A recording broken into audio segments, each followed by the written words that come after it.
Las distintas crisis desencadenadas conforman una crisis civilizatoria de inmensas proporciones. Y aunque es cierto que la humanidad ha enfrentado muchas veces realidades complejas, no cambiar el curso de los hechos tendrá como consecuencia la extinción de 1 millón de especies y con un matiz sin precedentes. Será la primera extensión generada directamente por nuestra especie. Resulta evidente que es ahora cuando nos jugamos todo y el problema requiere una visión holística donde se involucren diversos actores y por sobre todo una clase política que esté dispuesta a llevar adelante un acto profundo de transición y transformación. Llegamos a un punto de inflexión crítico donde, sin exagerar, las opciones son cambiar o condenar a muerte a buena parte del planeta. Esas son algunas de las reflexiones que aparecen en la primera parte de este libro, Punto de Inflexión, Crisis Climática y Ecológica, de Pamela Poe, integrante de la red de politólogas, magíster en sociología, directora de políticas públicas e incidencia de la Fundación Ecosur y autora de este libro, Punto de Inflexión, publicado por La Pollera Ediciones. Pamela, ¿cómo estás? Hola, muy bien, muchas gracias por la invitación.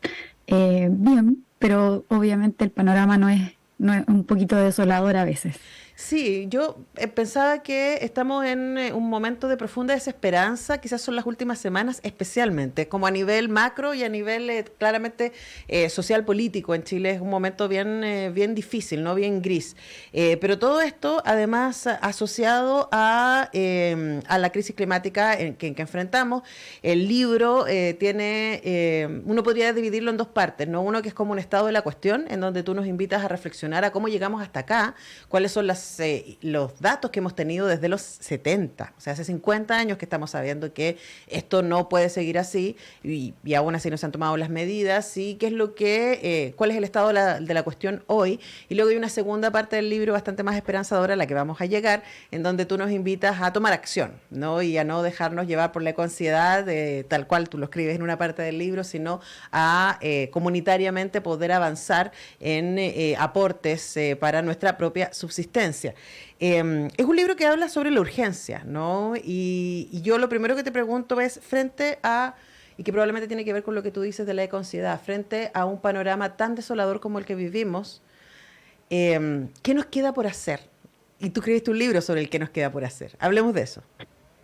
Mira, yo soy de las personas que creo que si nos quedamos en la ecoansiedad, ¿cierto? El miedo te paraliza y eso hace que uno no se mueva por una parte, y por otro lado eso es muy triste. Ujú. Entonces, en ese sentido, la idea es que este libro motiva a la gente a ser agentes de cambio, dado que los estados no toman las decisiones que estamos esperando, digamos, que debieran tomar. Entonces, todas las personas, ¿cierto? Todos y todas podemos hacer algo, y desde ese espacio ver la sostenibilidad de la vida como una posibilidad de enfrentar esta crisis, prepararnos para vivirla, y desde acciones individuales pero también colectivas. Yo creo que hay que recuperar ese tejido social colectivo a través de la soberanía alimentaria, ¿cierto? A través de la energía comunitaria, etcétera, que son medidas que nos van a ayudar, digamos, a prepararnos a escenarios bastante más complejos, si el alza de temperatura, digamos, se sostiene, y que es una cuestión que probablemente va a ocurrir. Entonces, entre vivirlo solo a vivirlo acompañado, yo creo que es obviamente mucho mejor vivirlo acompañado, porque es una forma además de, desde lo oscuro, digamos, ir hacia lugares más luminosos. Ujú. Ahora, eso está como en la segunda parte del libro donde tú, y vamos a entrar a eso, tú propones ciertas medidas que podemos hacer de manera personal y comunitaria, pero hay una cosa que me llamó la atención y que está justo frente al párrafo que acabo de leer, que tú dices que otra de las crisis que explican cómo llegamos a este lugar de urgencia tiene que ver con la crisis de la democracia. Y me llamó muchísimo la atención el vínculo que tú haces sobre la crisis democrática y de credibilidad que tenemos hoy día respecto a redes sociales, fake news, posverdad y todo eso, y cómo eso se vincula con el sostenimiento de este negacionismo que podemos decir, ¿cierto? Esto va a estar todo bien, no pasa nada, si podemos seguir creciendo a este ritmo y podemos seguir produciendo con este nivel de inconsciencia. Háblanos respecto a ese link que tú haces ahí. Efectivamente, la sociedad se organiza a través de la política, Y hoy día la política está muy vilipendiada efectivamente por cuestiones que estamos viendo, o sea, lo que pasó con la ley Naim hace unos días recién, o sea, se están cuestionando las bases de la democracia. Y eso implica que la democracia ha llegado a un cierto clímax que no logra abordar, ¿cierto?, las distintas necesidades ciudadanas en las cuales no hay un vínculo, porque la clase política se quedó encriptada, digamos, en su propia posición y de ahí no ha abierto estos espacios de participación ciudadana real, digamos, no solamente que te pregunten qué te parece y después la decisión es otra. Entonces, si no tenemos un sistema democrático sano, va a ser muy complejo abordar esta crisis porque nadie cree en nadie finalmente. Es como si la institucionalidad está diciendo, mira, o la ciencia está diciendo, estamos en una grave crisis y la institucionalidad sigue respondiendo de otra forma. La verdad es que se pierde credibilidad y las instituciones se debilitan. Con instituciones debilitadas, sobre todo desde el Estado, es muy complejo abordar una crisis climática como la que vamos a tener, porque, como te digo, nadie cree en nadie y la posibilidad de que haya un caos colectivo finalmente, como ocurrió con la pandemia, por ejemplo, cuando faltaban alimentos, es una cuestión que está muy a puertas. Entonces, esto se puede abordar, digamos, de manera mejor, de manera preventiva, si bien ya estamos en esto, el Estado podría abordarlo de manera preventiva, pero entregando herramientas a la ciudadanía. Y si eso no se abre, el sistema democrático, digamos, que está encriptado, no se abre, va a ser muy complejo, muy, muy, muy complejo esto, porque aquí cada uno llega con su propia verdad, en el fondo. Es como desde el negacionismo, ¿cierto?, al terraplanismo, estamos a un paso, digamos. Entonces, en ese sentido, la democracia requiere, ¿cierto?, tener nuevos aires, digamos, para poder abordar la situación. Ahora, a uno le llama la atención la lógica de dispararse en el zapato, ¿no? Tú cuentas que desde los 90 se están desarrollando las COP, como estos espacios de encuentro, de decisión, ¿cierto? Tuvimos el fallido acuerdo de Tokio, después tenemos ahora el acuerdo de París, que se ha cumplido a medias, podríamos decirlo, y uno dice, a ver, pero ¿qué están pensando nuestros líderes políticos, no? En términos de que de verdad esta cosa es insostenible, y son a los mismos líderes políticos, y aquí tú también en esa parte haces una asociación entre, en el caso de Chile esos extremos, la relación entre política y medios de comunicación, y cómo también se instalan ciertas ideas y se hacen desaparecer otras. La irresponsabilidad respecto a los liderazgos y también lo que nos cabe, ahí te pregunto, como ciudadanos y ciudadanas a la hora de quienes escogemos poner a cargo. Yo diría que el tema de los liderazgos ocurre que la inercia del Estado a veces hace que no se escuchen otras voces u otros paradigmas. Hay cuestiones que son dogmáticas hoy en día. O sea, nadie cuestiona, digamos, ningún jefe de Estado cuestiona el capitalismo, ningún jefe de Estado cuestiona el crecimiento económico. O sea, son cuestiones que son dogmáticas y esto también se relaciona con una sociedad tremendamente patriarcal. O sea, estamos liderados mayoritariamente por líderes patriarcales que tienen que, obviamente, en esta lógica de la energía, de una sociedad tremendamente fálica, en la construcción de cosas. O sea, piensa tú los rajos mineros, cómo son unas cuestiones, unos hoyos gigantes, digamos, y toda esta como performance que tiene el tema es impresionante. Entonces, esa cuestión hace que los líderes no logran permear, digamos, con la realidad de esta crisis. También creo que los científicos han sido bastante tibiones, digamos.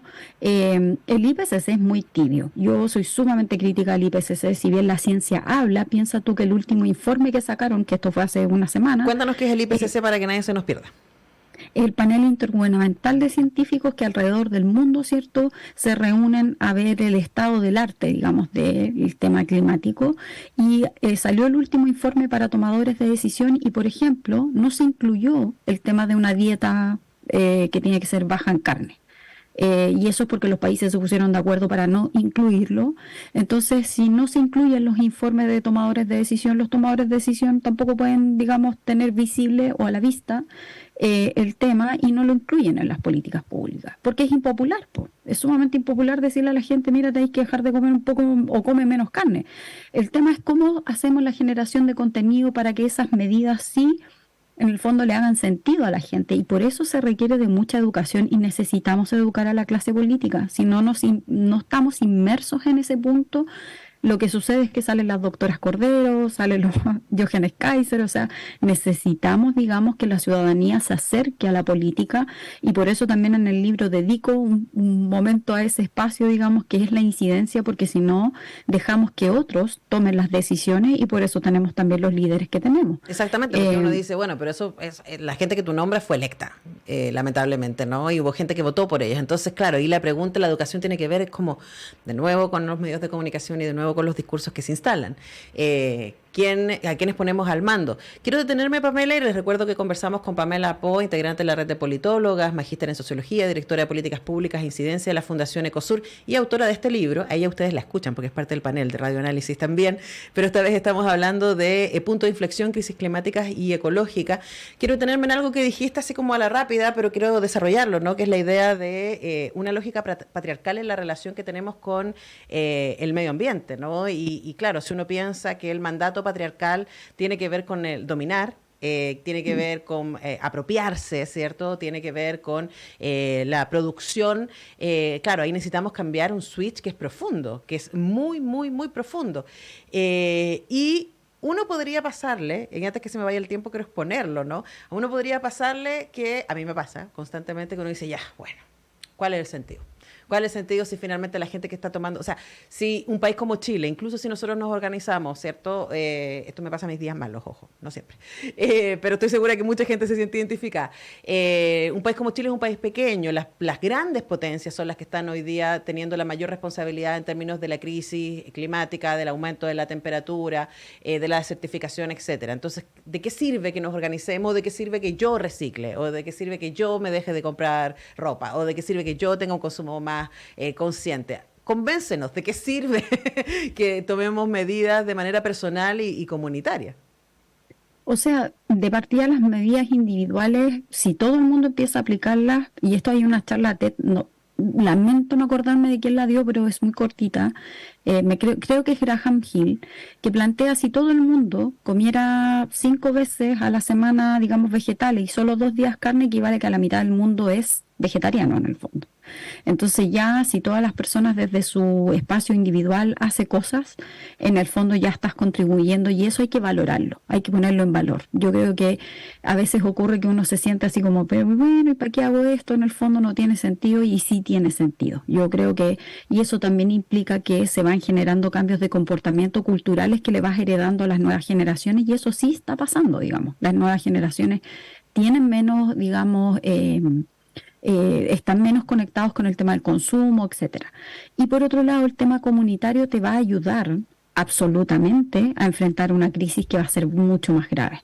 Los estados, lamentablemente, yo podría dártelo firmado, digamos, el que no van a avanzar, digamos, en la línea en la cual hay que avanzar. Yo creo que eso va a ocurrir cuando ya estemos muy al borde como del colapso, digamos. Y eso, para evitar, digamos, que las personas estén desprotegidas, tenemos que ir a cuestiones colectivas. Si tú haces soberanía alimentaria con tu junta de vecinos, ya estás preparado, digamos, para el alza de precios de alimentos, estás preparado para acceder a los alimentos, cuestión que se va a agravar, digamos, cuando los países lleguen a un punto en que no van a querer exportar porque tienen que alimentar a su propia ciudadanía.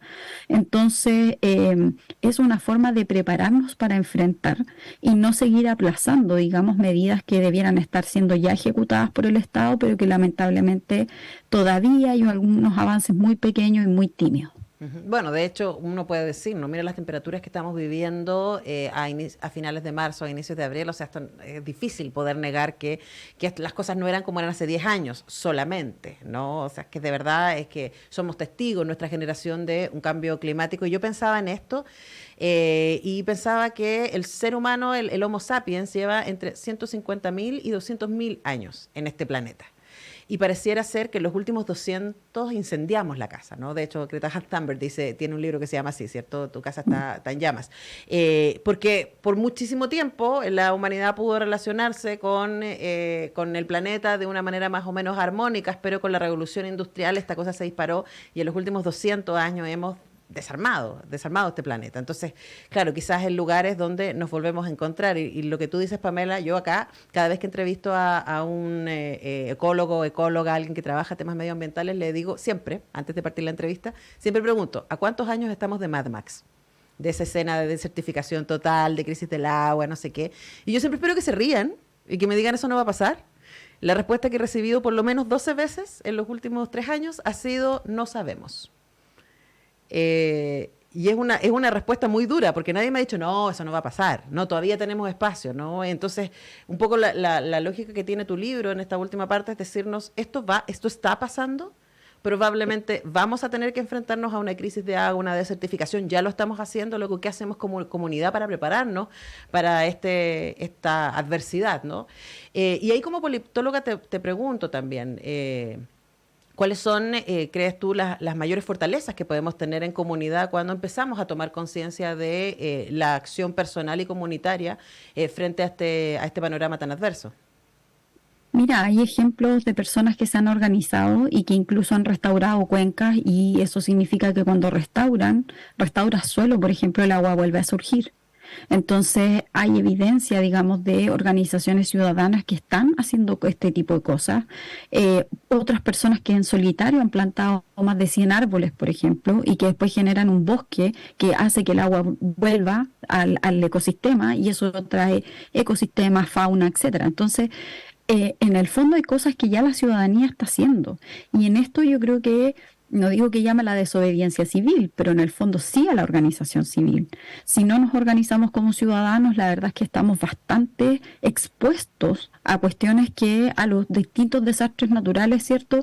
Y la ayuda del Estado no va a poder llegar, digamos, inmediatamente a toda la gente. Entonces, mientras más organizados estamos, más resilientes somos, digamos, a el tema de la crisis climática y ecológica.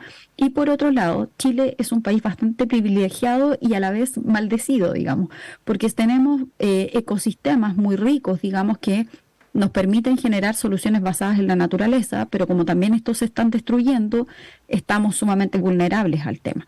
Entonces, ahí donde también la ciudadanía está, digamos, desde los distintos lugares, conflictos socioambientales, defendiendo ecosistemas, para, en el fondo, evitar perder y seguir estando expuestos, digamos, a la crisis.